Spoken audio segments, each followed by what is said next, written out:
Bismillahirrahmanirrahim. Assalamualaikum warahmatullahi wabarakatuh.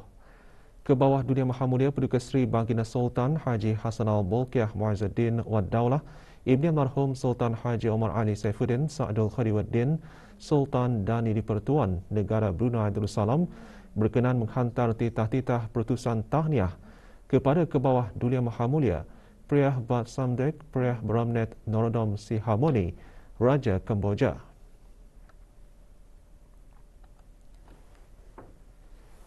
Dan Tuan Yang Terutama Samdech Akamoha Senapati Teko Hun Sen, Perdana Menteri Kemboja bersempena dengan ulang tahun ke-30 penubuhan hubungan diplomatik antara negara Brunei Darussalam dan Kemboja.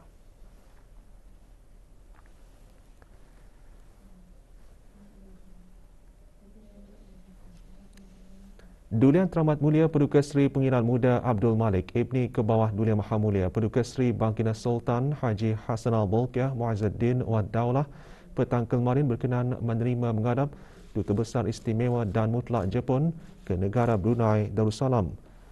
Duli Yang Teramat Mulia berkenan menerima menghadap Tuan Yang Terutama Maida Toru. Majlis menghadap berlangsung di Istana Nurul Iman.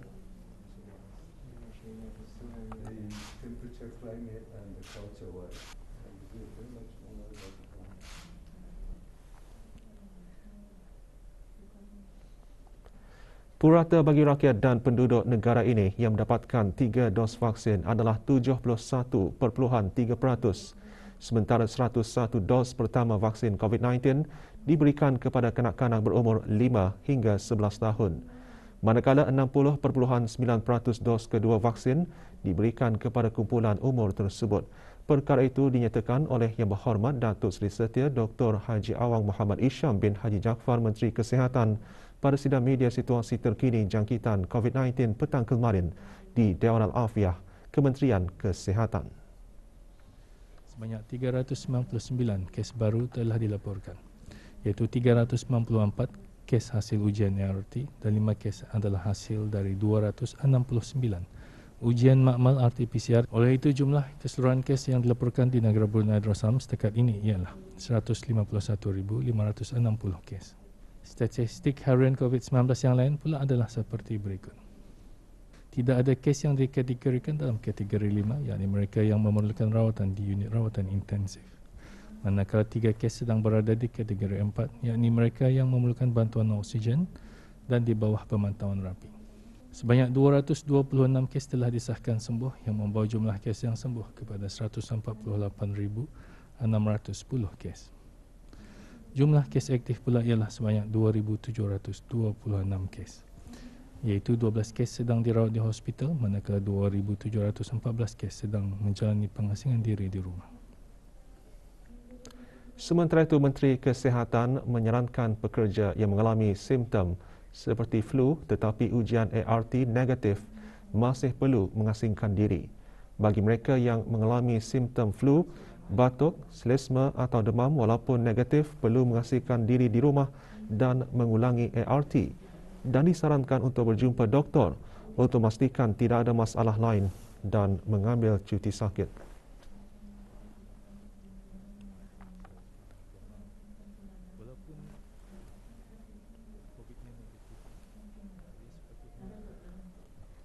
Acara Brunei Mid-Year Conference and Exhibition MICE Minggu Teknologi Digital pada tahun ini dijenamakan dengan tema ke arah perubahan dengan norma baharu selaras dengan gagasan yang digariskan dalam Pelan Induk Digital 2025 negara Brunei Darussalam. MICE 2022 Minggu Teknologi Digital berlangsung sehingga 11 Jun ini bertempat di Pusat Persidangan Antarabangsa Berakas.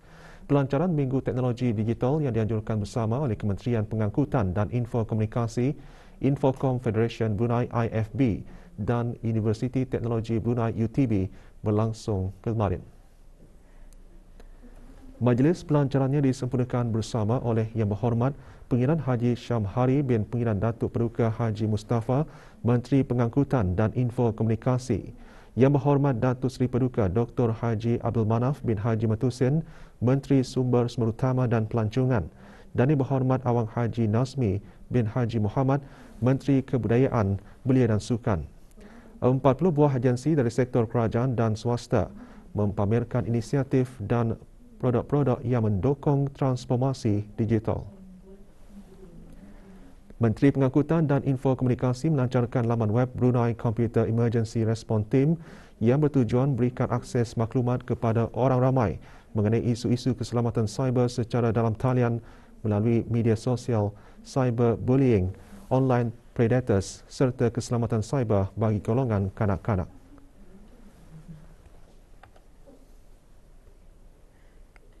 Pemilihan tema ini bertepatan dan bersesuaian dengan keadaan sejak pandemik COVID-19 di mana teknologi digital terus dipertingkatkan lagi dari segi penggunaannya dan kini diadaptasi oleh masyarakat awam sebagai kebiasaan baharu, yakni new normal bagi kelangsungan kehidupan yang serba mencabar. Sementara itu, pada sebelah petang, Minggu Teknologi Digital diteruskan dengan sesi persidangan yang bertajuk Laluan ke arah Ekosistem Digital yang mengetengahkan stakeholder dari sektor kerajaan, industri dan fasilitator. Para panel persidangan terdiri daripada Awang Muhammad Nazri bin Muhammad Yusof, Setiausaha Tetap Kementerian Pengangkutan dan Infokomunikasi, dan Siti Rozai Marianti binti Datuk Seri Laila Jasa Abdul Rahman, Pengarah Eko Bumi Arkitek, dan Pengiran Sarimah binti Pengiran Haji Abdul Latif, Pengerusi Infocom Federation Brunei. Para panel antara lain membincangkan mengenai platform ekonomi digital di negara ini. Forum juga mengongsikan bagaimana semua pihak dapat menyumbang peranan penting ke arah negara digital yang mampan. And technologies today are not digital transformation. But when we speak about the digital transformation, we only speak about Mengenalkan budaya dan kesenian warisan negara Brunei Darussalam sekaligus pendedahan awal mengenai seni dan reka bentuk digital. Antara tujuan utama bengkel bersempena dengan Brunei Mid-Year Conference and Exhibition 2022 MICE 2022 diadakan.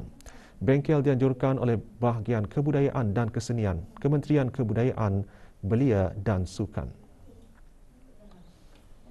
Bengkel bertajuk Digital to Fabric sebagai landasan bagi para peserta untuk membincangkan serta mengumpulkan beberapa teknik untuk meningkatkan kreativiti dan kemahiran mereka dalam ilustrasi digital.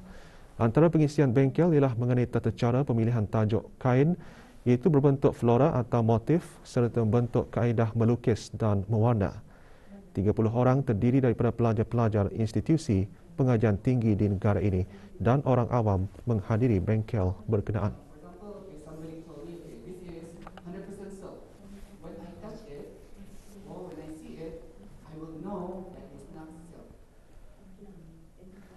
Keluarga yang menjalankan semua hukum fiqh Islam akan mendapat status sakinah, mawaddah dan rahmah daripada Allah Subhanahu Wa Taala. Status keluarga tersebut dapat dicapai bukan sahaja dengan ilmu semata-mata, namun perlu ada konsep belajar tidak kira sebelum atau selepas mendirikan rumah tangga. Perkara tersebut ditekankan oleh Yang Berhormat Pihin Datuk Seri Maharaja Datuk Paduka Seri Setia Dr. Ustaz Haji Awang Abdul Aziz bin Junid Mufti Kerajaan ketika membentangkan kertas perdana pada Muktamar Antarabangsa Fiqh Al-Usrah 2022 Muafiq 22. Yang Berhormat seterusnya menekankan hukum-hukum agama Islam wajib dipegang untuk diamalkan dalam kehidupan berkeluarga. Pintu untuk belajar jangan sekali-kali ditutup, tetapi biar ia terus terbuka, terus dibuka. Kerana banyak perkara yang perlu dipelajari atau diketahui sekurang-kurangnya untuk kita menghalusi atau mempertingkatkan lagi pengetahuan yang sudah sedia ada. Ini penting, sangat penting, kerana banyak perkara yang kita anggap kecil dan mudah, tetapi kadang-kadang ia bukan kecil dan mudah. Muafiq 22 diteruskan dengan pembentangan kertas-kertas utama secara dalam talian yang disampaikan oleh Dr. Muhammad Nur bin Sapir, Timbalan Dekan HEPA, Fakulti Pembangunan Manusia, Universiti Pendidikan Sultan Idris Malaysia dengan tajuk Pendekatan Kaunseling Syar'i untuk Keharmonian Rumah Tangga. Manakala Profesor Dr. Haji Abdul Samad Batubara, Pengasuh Pesantren Tahfiz Al-Quran Az-Zahra Riau, Indonesia, membentangkan tajuk Pendidikan Agama dalam Keluarga. Muktamar bertema pendidikan agama, teras keluarga bahagia lagi sempurna.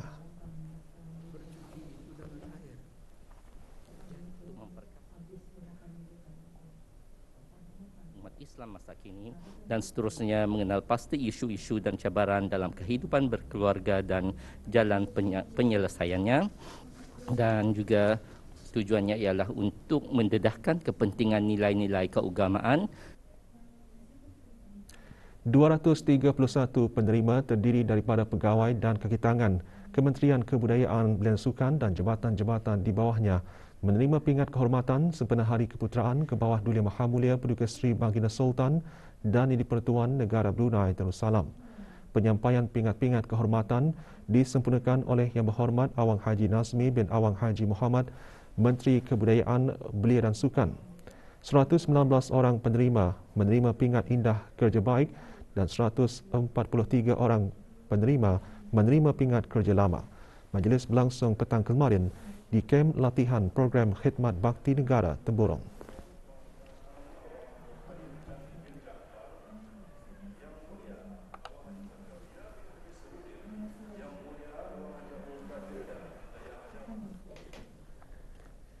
Aspek budaya dengan tajuk kerjasama pelbagai hala masa hadapan bagi warisan budaya tak ketara kebangsaan dikupas masa siri Kongres Antarabangsa Bahasa, Sastra dan Budaya Melayu sempena bulan bahasa.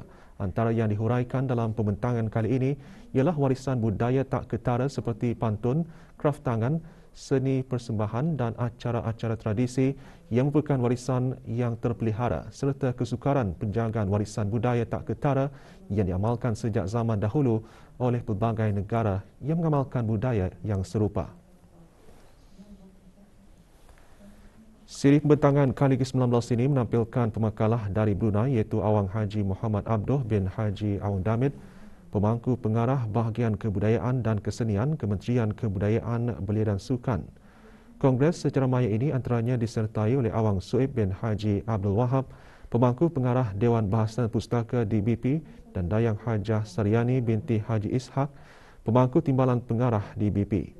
Penyelenggaraannya didokong bersama Universiti Brunei Darussalam, Universiti Islam Sultan Sharif Ali, Kolej Universiti Perguruan Agama Sri Begawan, Majlis Belia Brunei, Astrawani Brunei dan Kumpulan Putra Seni.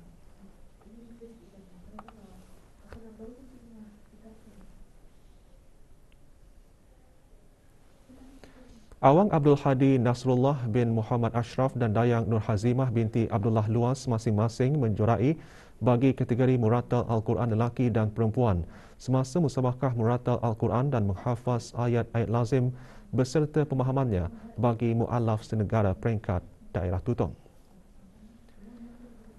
Manakala Awang Muhammad Fazil Ihsan bin Abdul Alian dan Dayang Nur Ifah Syazwanah binti Abdul Rahman menjuarai bagi kategori menghafaz ayat-ayat lazim lelaki dan perempuan. Juara bagi setiap kategori akan mewakili daerah Tutong ke musabakah peringkat negara yang akan diadakan kemudian. Penyampaian hadiah kepada pemenang disempurnakan oleh Awang Haji Azman bin Haji Musa, Ketua Pegawai Agama Daerah Tutong.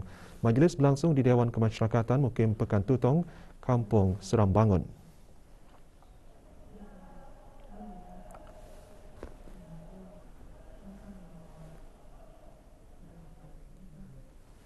200 pohon pokok ditanam di kawasan hutan simpan berakas. Inisiatif tersebut selaras dengan sasaran negara dalam merealisasikan strategi 2 iaitu liputan hutan dan dasar kebangsaan perubahan iklim negara Brunei Darussalam, di mana Brunei Darussalam berhasrat untuk menanam sebanyak 500,000 pohon pokok baharu menjelang 2035.